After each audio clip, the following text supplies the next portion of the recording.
Neighbor's corn looks like it's about ready to start being combined. And I lost my voice all of a sudden. Morning, everybody. Welcome to Friday.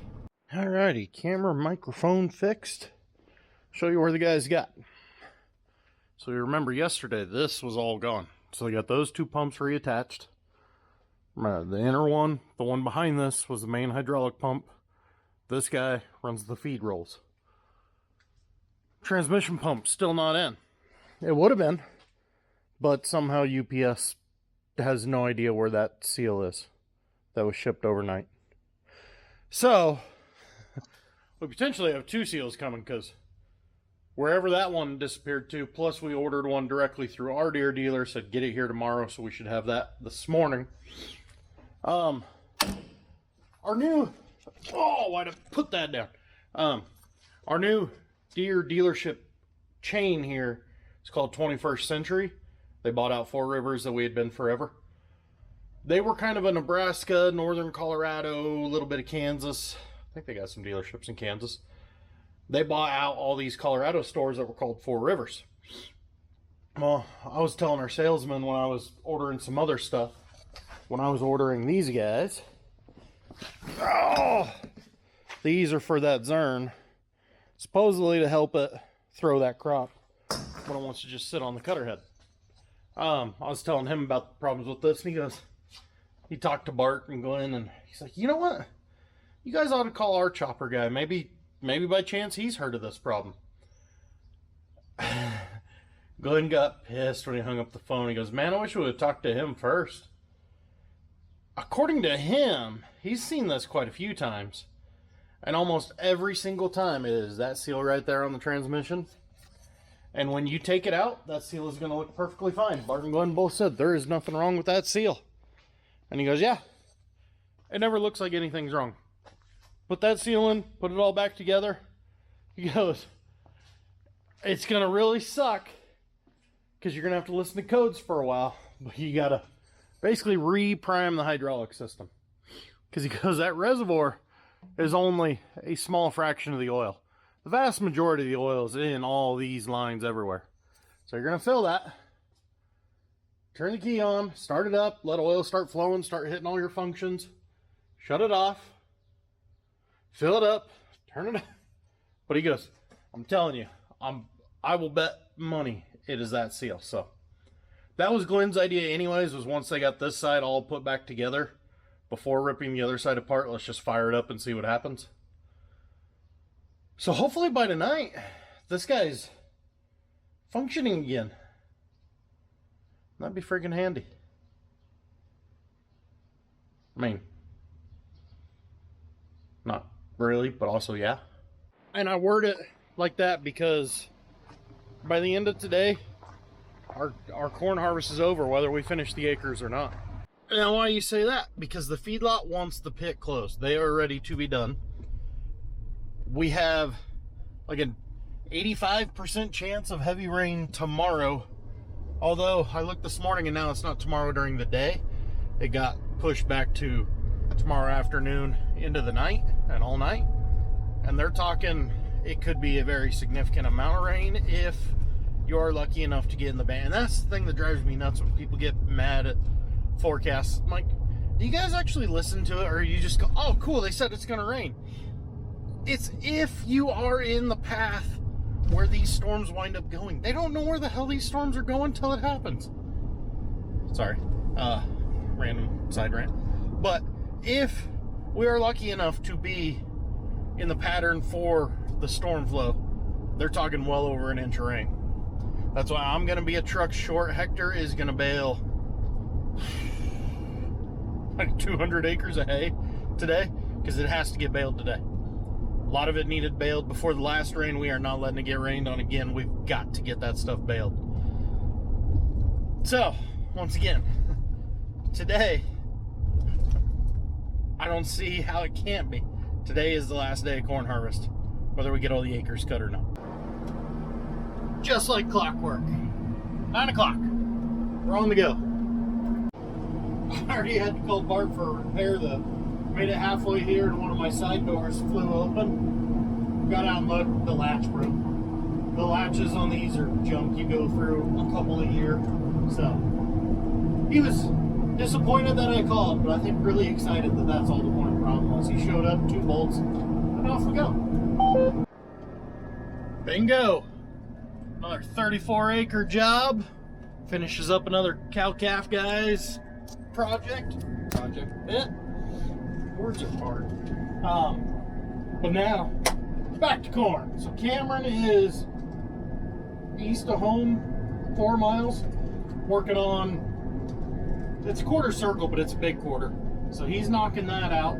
I am gonna jump just across the river here by the feedlot.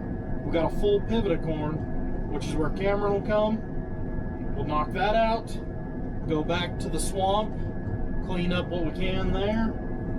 And then there's a flood field over north a ways. And then a field they tried yesterday. So the field I was supposed to go to first, Cameron actually tried yesterday. I don't think I've told you guys this part. Cameron tried yesterday. It's a muddy mess. Talked to the farmer. He got like 1.3 inches of rain when everyone else was getting like a ½ inch. And the way these storms have been so hit and miss, that is 1,000,000% possible.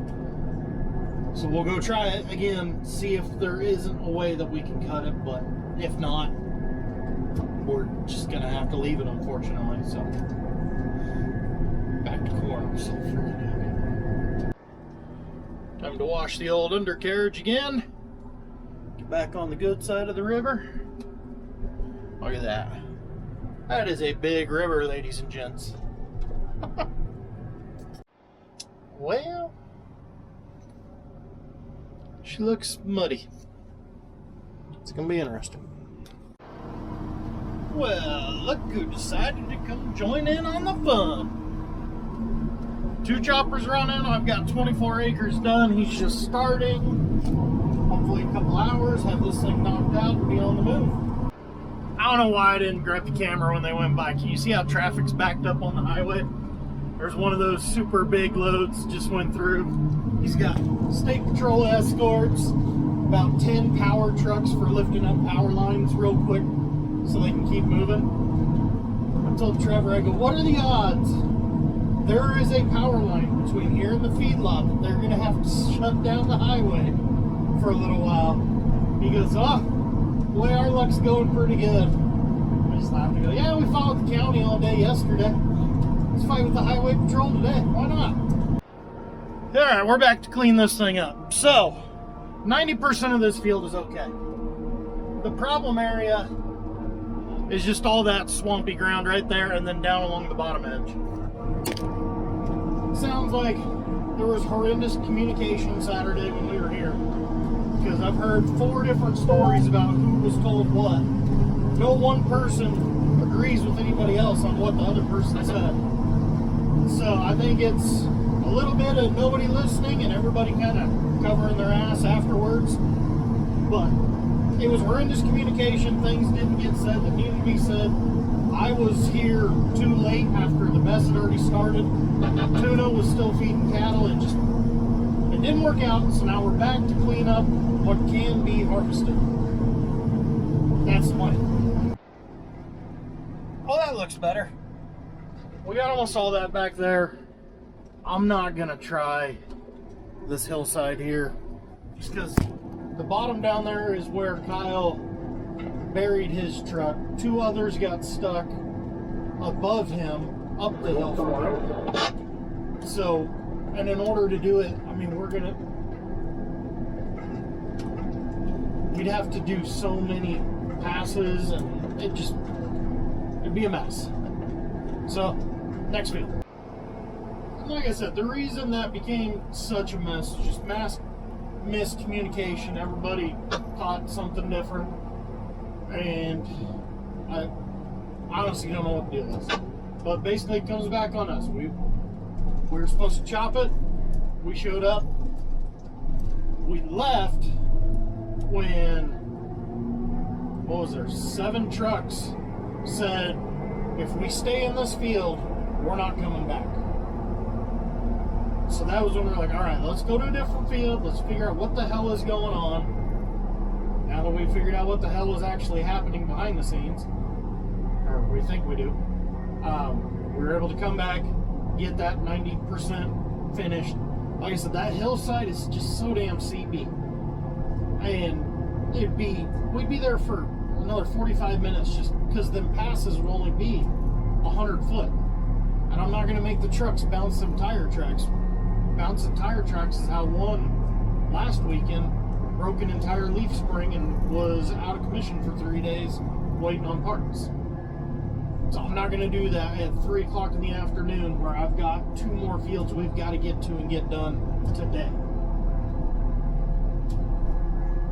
I'll probably get yelled at, but whatever. Well, we were cruising right along. Now we're short on trucks. It's like an 8-mile haul, I think. A couple miles over to the highway, then right down to the feedlot.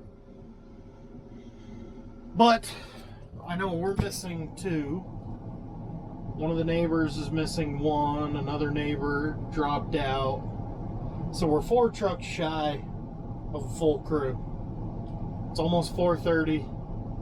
Got another, I don't know, 15, 20 acre patch here, whatever this is. And then that chunk of, God, the sun is going to be down before we get close to done.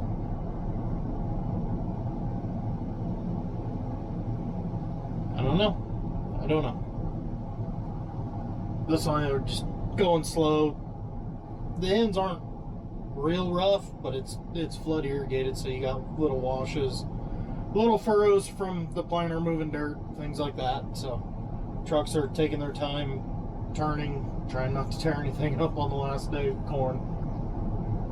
I can see the first truck, 2 trucks at the highway, so hopefully 1 round of trucks and we knock this out. Then we'll move, what is that, 5 miles over? And closer. Cam is cleaning up the rest of that field. So that means we're on the move, guys. Last field, 5 o'clock. It's probably 50 acres. It's just shy of a half pivot. And that sounds like it's going to be another jigsaw puzzle. We got to cut off a chunk of it because it's muddy. And it ain't going to get dry in time, so we either get what we can or we get none of it type of deal. So we're going to go get what we can. So I'm already super confused about what we got. We got the west half of a pivot here, but it's a short half.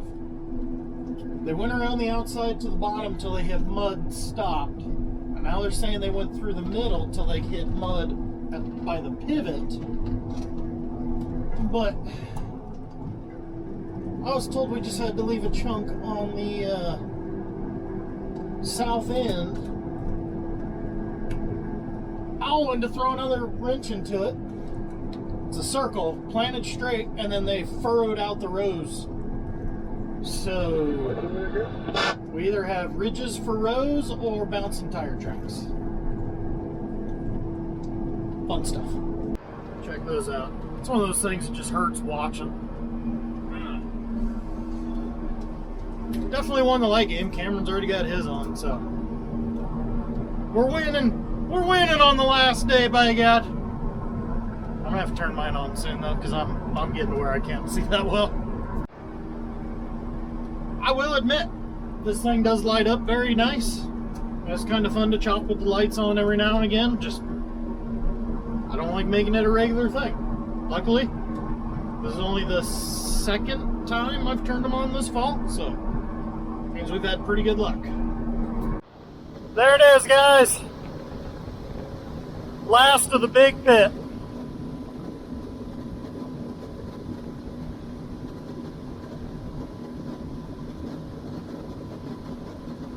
And done. Now is the only time I'll complain about tinted windows. So there's what it looks like. There's what I see.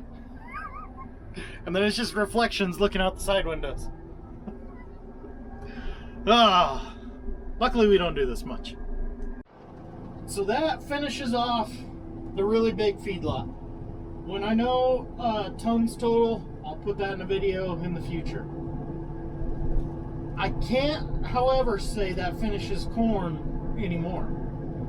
Got a phone call this morning from a different producer. wanted to put up corn in his own pit, so that feedlot's still done. So we may yet have a little bit of corn. We'll just have to see how it goes. Does this really need to be a warning that goes off every mile or so, beeping at me, giving me a half panic attack, thinking something real is wrong? Yes, I know my field lights are on. It's because without the field lights on, I can't see anything. And before you say it, the chopper behind me that Cameron's running does not have window tint, and he's running all his lights so he can see as well. So don't say it's because of the window tint. Well, guys, there you have it. 5 weeks, 32 straight days without a day off. We had 3, I think, rain delays. The latest start being just a couple days ago, when we didn't start until 2 because we all went out to a giant lunch together. It has been a long grind, to say the least. Everybody's looking forward to the weekend off. We'll see what happens with this rain chance tomorrow afternoon and tomorrow night. They're talking, if you get in it, it's going to be a big rain. If not, we'll start chopping feet on Monday. But until then, I'm going to sit back, enjoy some beverages, watch some football tomorrow and Sunday, and just enjoy a few days relaxing.